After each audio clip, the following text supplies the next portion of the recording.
ರಘುನಾಥಪುರದ ಲಕ್ಷ್ಮಿ ಕ್ಯಾಟರಿಂಗ್ನಿಂದ ಕಾರ್ಮಿಕರ ಜೀವನದ ಜೊತೆ ಭೀಕರ ಚೆಲ್ಲಾಟ. ವಿವಿಧ ಫ್ಯಾಕ್ಟರಿಗಳಿಗೆ ಕಾಂಟ್ರಾಕ್ಟ್ ಆಧಾರದಲ್ಲಿ ವಿಷಪೂರಿತ ಆಹಾರ ಪೂರೈಕೆ ಮಾಡ್ತಿರುವ ದಂಧೆ ಬಯಲು. ಅಡುಗೆಗೆ ಎಕ್ಸ್ಪೈರ್ ಡೇಟ್ ಎಣ್ಣೆ ಬಳಸ್ತಿರೋದು ಪತ್ತೆ.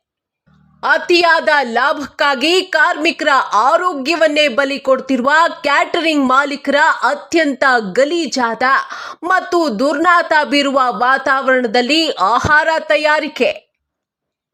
ಆಹಾರ ಸುರಕ್ಷತಾ ಇಲಾಖೆಯ ಯಾವುದೇ ನಿಯಮಗಳನ್ನು ಪಾಲಿಸದ ಲಕ್ಷ್ಮಿ ಕ್ಯಾಟರಿಂಗ್. ಕಳಪೆ ಆಹಾರ ಸೇವನೆಯಿಂದ ಫ್ಯಾಕ್ಟರಿ ಕಾರ್ಮಿಕರಲ್ಲಿ ಸರಣಿ ಆರೋಗ್ಯದ ಭೀತಿ ಸೃಷ್ಟಿ.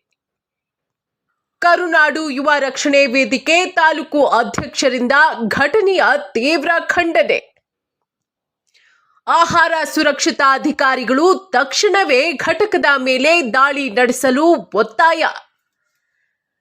ವಿಷ ಉಣಿಸುತ್ತಿರುವ ಇಂಥ ಕ್ಯಾಟರಿಂಗ್ ಸಂಸ್ಥೆಯ ಲೈಸೆನ್ಸ್ ಅನ್ನ ಕೂಡಲೇ ರದ್ದುಪಡಿಸಲು ಆಗ್ರಹ.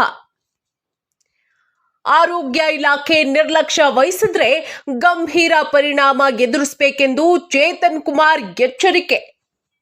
ಕ್ರಮ ಕೈಗೊಳ್ಳದಿದ್ರೆ ಸಂಘಟನೆಯ ವತಿಯಿಂದ ಫ್ಯಾಕ್ಟರಿ ಮುಂದೆ ಬೃಹತ್ ಪ್ರತಿಭಟನೆಯ ಹೂಂಕಾರ.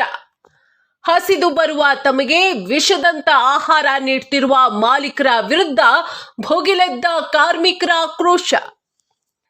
ಈ ಹಗರಣದ ಹಿಂದೆ ಯಾರ ಕೈವಾಡವಿದೆ ಎಂಬ ಬಗ್ಗೆ ಸಮಗ್ರ ತನಿಖೆ ನಡೆಸುವಂತೆ ಸಾರ್ವಜನಿಕರ ಆಗ್ರಹ.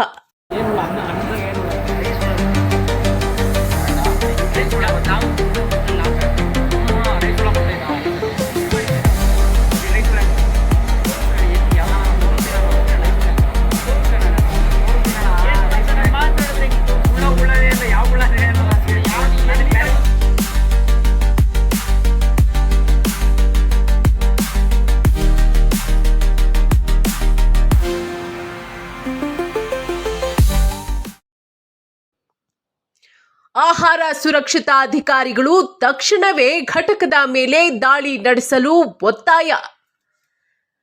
ವಿಷ ಉಣಿಸುತ್ತಿರುವ ಇಂಥ ಕ್ಯಾಟರಿಂಗ್ ಸಂಸ್ಥೆಯ ಲೈಸೆನ್ಸ್ ಅನ್ನ ಕೂಡಲೇ ರದ್ದುಪಡಿಸಲು ಆಗ್ರಹ.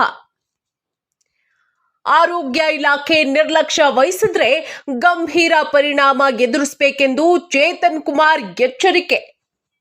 ಕ್ರಮ ಕೈಗೊಳ್ಳದಿದ್ರೆ ಸಂಘಟನೆಯ ವತಿಯಿಂದ ಫ್ಯಾಕ್ಟರಿ ಮುಂದೆ ಬೃಹತ್ ಪ್ರತಿಭಟನೆಯ ಹೂಂಕಾರ. ಹಸಿದು ಬರುವ ತಮಗೆ ವಿಷದಂತ ಆಹಾರ ನೀಡುತ್ತಿರುವ ಮಾಲೀಕರ ವಿರುದ್ಧ ಭುಗಿಲೆದ್ದ ಕಾರ್ಮಿಕರ ಆಕ್ರೋಶ. ಈ ಹಗರಣದ ಹಿಂದೆ ಯಾರ ಕೈವಾಡವಿದೆ ಎಂಬ ಬಗ್ಗೆ ಸಮಗ್ರ ತನಿಖೆ ನಡೆಸುವಂತೆ ಸಾರ್ವಜನಿಕರ ಆಗ್ರಹ.